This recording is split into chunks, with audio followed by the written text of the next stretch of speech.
Assalamualaikum warahmatullahi wabarakatuh. Perkenalkan kami dari kelompok 6 ingin memaparkan hasil kami, yaitu perbedaan kenaikan berat badan trimester 1 sampai 2 pada ibu hamil usia kurang dari 25 sampai dengan lebih dari 25 tahun. Sebelum itu, marilah kita perkenalkan diri. Saya Gama Akbar Maulana. Saya Tasya Puspitasari. Saya Suci Fitriani. Saya Safiyah Nur Aulia.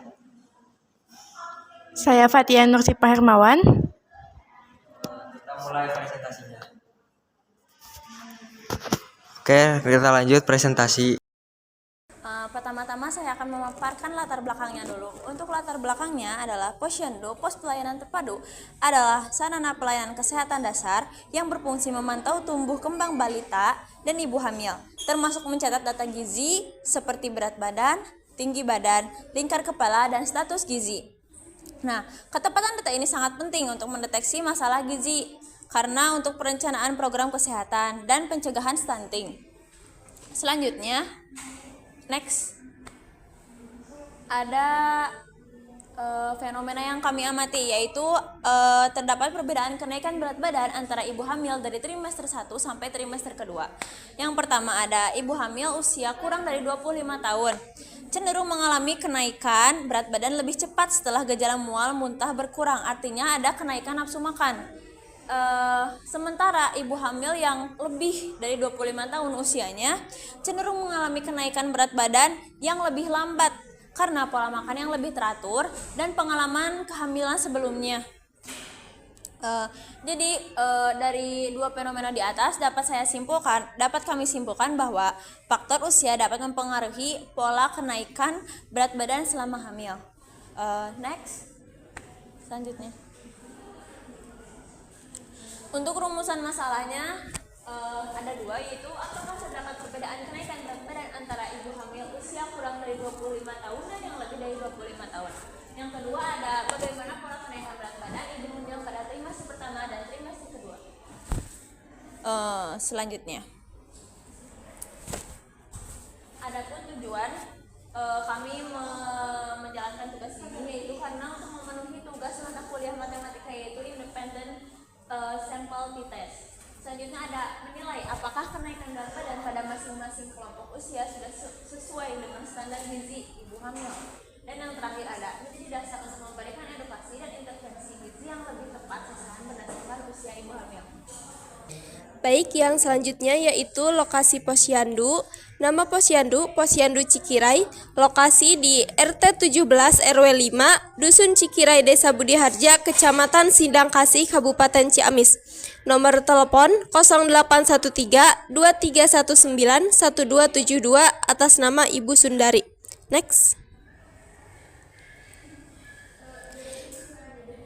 Selanjutnya, sampel dan pengambilan data. Jadi, sampel dalam penelitian ini terdiri dari ibu hamil yang terdaftar di Posyandu dan memiliki data pengukuran berat badan pada trimester 1 dan trimester 2. Responden dibagi menjadi dua kelompok usia. Yang pertama, kelompok 1 usia kurang dari 25 tahun dengan jumlah 10 orang. Yang kedua, kelompok 2 usia lebih dari 25 tahun dengan jumlah 10 orang.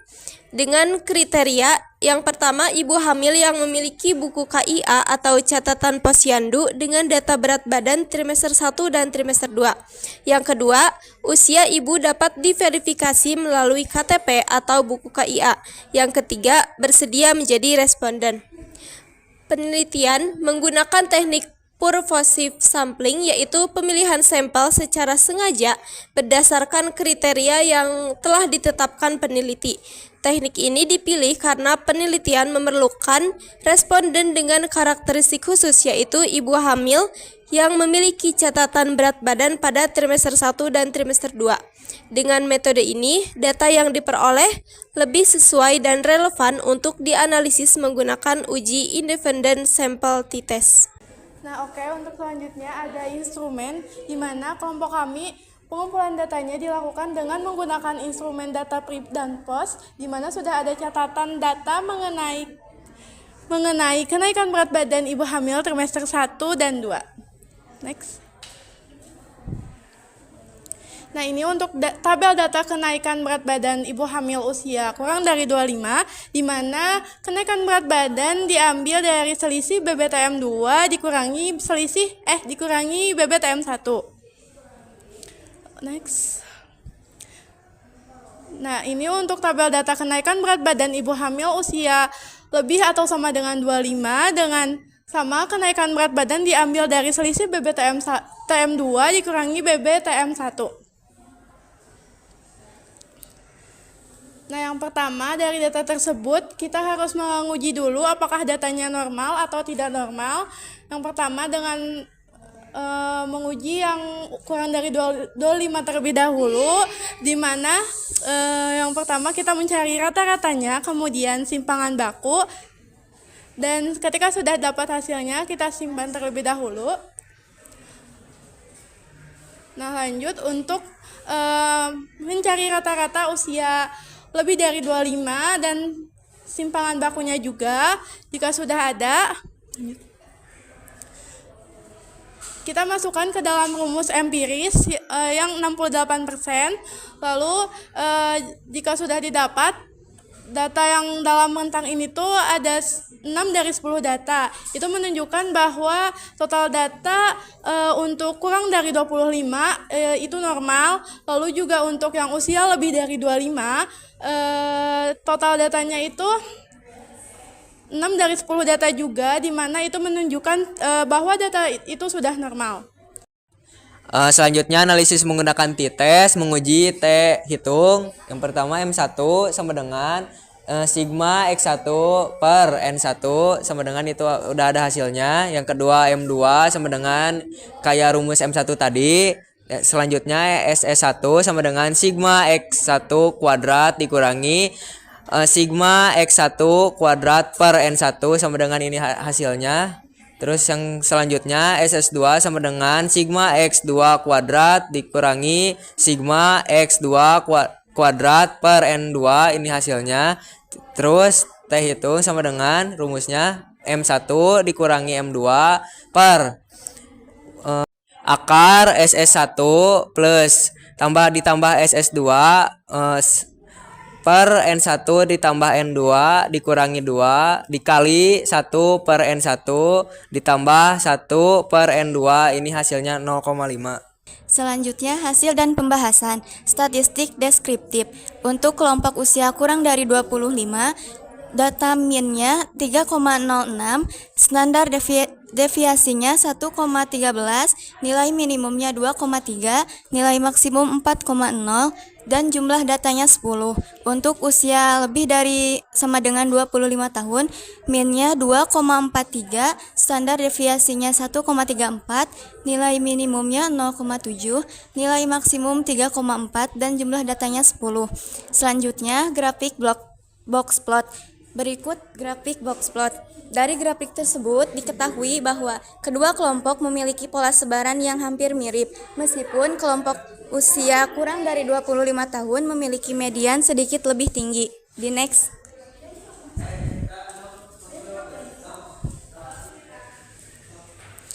Selanjutnya ada hasil t-test. Dari perhitungan di atas kita peroleh nilai t-hitung sebesar 0,51, df sama dengan 18, tingkat signifikasi 0,05. Maka nilai t-tabelnya adalah 2,101. Karena nilai t-hitung kurang dari t-tabel, maka berdasarkan kriteria pengambilan keputusan, HO diterima dan HA ditolak. Next. Selanjutnya, interpretasi hasil. Berdasarkan hasil uji T, menggunakan rumus independent sample t-test, diperoleh bahwa t-hitung kurang dari t-tabel. Data tersebut terdistribusi normal atau HO-nya diterima. Hal ini menunjukkan bahwa tidak terdapat perbedaan yang signifikan dalam kenaikan berat badan pada ibu hamil usia kurang dari 25 tahun dan lebih dari sama dengan 25 tahun pada trimester 1 dan trimester 2. Selanjutnya, kaitan dengan teori gizi. Kenaikan berat badan ibu hamil bisa dipakai dalam indeks untuk menentukan status gizi wanita hamil karena ada kesamaan dalam jumlah kenaikan berat badan waktu hamil pada semua kebutuhan gizi ibu hamil adalah keadaan gizi ibu berdasarkan IMT, yaitu berat badan per kilogram, berat badan dalam kilogram per tinggi badan dalam sentimeter. Kebutuhan gizi ibu hamil sangat berpengaruh terhadap pertumbuhan embrio pada masa perkembangan dan pembentukan organ-organ tubuh. Gizi pada ibu hamil yang kurang dapat mengurangi cadangan jaringan tubuh ibu sehingga akan terjadi juga kemerosotan jaringan yang ditandai dengan penurunan berat badan ibu. Baik, dari data yang telah kami dapatkan, dapat disimpulkan bahwa penelitian menunjukkan adanya perbedaan pola kenaikan berat badan antara ibu hamil usia kurang dari 25 tahun dan yang lebih dari 25 tahun. Nah, ibu yang lebih muda atau kurang dari 25 tahun cenderung mengalami kenaikan berat badan yang lebih cepat setelah gejala mual berkurang. Sedangkan ibu hamil yang usianya lebih dari 25 tahun ke atas, kenaikannya cenderung lebih stabil karena pola makan yang teratur serta pengalaman kehamilan sebelumnya. Yang terakhir ada sarannya yaitu mahasiswa sebaiknya mengatur jadwal penelitian dengan baik sehingga pengumpulan data dapat dilakukan secara konsisten. Yang kedua ada kader diharapkan dapat meningkatkan ketelitian dalam pencatatan data ibu hamil di Posyandu sehingga data yang diperoleh benar-benar akurat. Dan yang terakhir ada ibu hamil sebaiknya aktif datang ke Posyandu setiap bulan agar data gizi dan kenaikan berat badan dapat tercatat secara lengkap. Oke, ini ada dokumentasi kita selama kegiatan. Ini foto bersama Ibu Kader, itu ada 2. Oke, sekian dari presentasi kelompok kami. Wassalamualaikum warahmatullahi wabarakatuh.